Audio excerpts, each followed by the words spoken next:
Hello everyone, my name is Abby and I am the Young Adult Assistant at the Twin Lakes Library System and I use she, her pronouns. So for today, for Must Read Monday, I'm going to be covering a series. So I'm pretty sure we've talked about The Six of Crows Duology by Leigh Bardugo on here before. And if you were unaware, Netflix is actually developing a show based on Leigh Bardugo's Six of Crows Duology and the original trilogy that this world is sort of set in, which is really exciting. And I had actually never read the first trilogy, so this past week I actually went through and read the whole trilogy, which is, we have the first one, which is Shadow and Bone, the second one is Siege and Storm, and the third one is Ruin and Rising. I actually just finished this one like maybe 10 minutes ago, so I'm doing this very fresh. So there's 3 books in the series. Yeah, so this is mainly what the show is going to focus on, but it is going to have Six of Crows, but I wanted to be like aware. And of course you don't have to read it to watch it, but I do think it is always good to read before you watch. But I'm just going to hold up the first one. So I'm going to primarily be talking about this one because I don't want to talk about the other ones because of spoilers, but this book follows a girl named Alina Starkov, and she has grown up an orphan. She lived with a duke who took in orphans with her best friend Mal, and they are now both a part of the First Army in their world of Ravka, because they're kind of at war. And I'm trying to remember everything. I went through them really fast.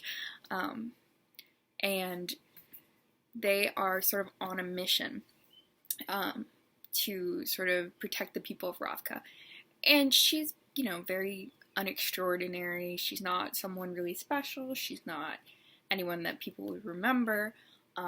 She's just kind of living her life. And one day she goes through the Shadow Fold, which is this dark spot in her world that is full of monsters, and something happens, and Alina ends up summoning magic, light, sort of protect everyone. So Alina, her whole life, has not known that she has possessed this power, and she finds out that she is a Grisha, which in this world Grisha are they don't call them magicians, but they have powers. There's different sort of groups of Grisha, and Alina is not like anyone else they've ever seen. She's something very rare, and so they take everyone takes a huge interest in her, and particularly one Grisha named the Darkling, who's considered the most powerful Grisha, is in charge of all of the Grisha. Thinks that she's sort of the key to destroying the fold, because it's all darkness and she can summon light, and helping their country, as long as she could figure out how to control her powers, because like I said, she's been alive for 17 years and didn't even know that this was a thing. So she goes with him to where they keep the Grisha to sort of train, and she sort of starts to kind of hone her power and sort of learn, but she ends up finding out some stuff, and there's some twists, and yeah, I don't want to say too much, but yeah,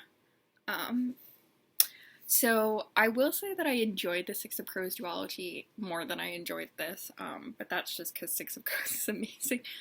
This is still a fun series, I think. It's very fast-paced. Like I said, I read it this week. I read all 3 books, and the shortest book is, let's see, let's look. The shortest book in this series is 358 pages, and the longest is 450? I think Siege and Storm is the longest book. Let's see. I will find it. I like to know this information. Excuse me, 432 pages. So they're not short books, they're kind of chunky. But I read this one in a day. I read this one in maybe a day and a half. And then this one took me I think it took me like 3 days, but that's because I had other stuff going on, so I couldn't put as much focus on it. But they're really fast-paced reads, so if you're looking for something really quick, definitely recommend this series. You don't need to read this series to have read Six of Crows, but there are really cool little Easter eggs in Six of Crows if you've read the series. So I'm actually going to reread Six of Crows pretty soon before the show releases to sort of pick out the Easter eggs, because like I said, I had read Six of Crows, but I've never read the series. Yeah, I also really enjoyed a lot of the side characters, with the exception of one.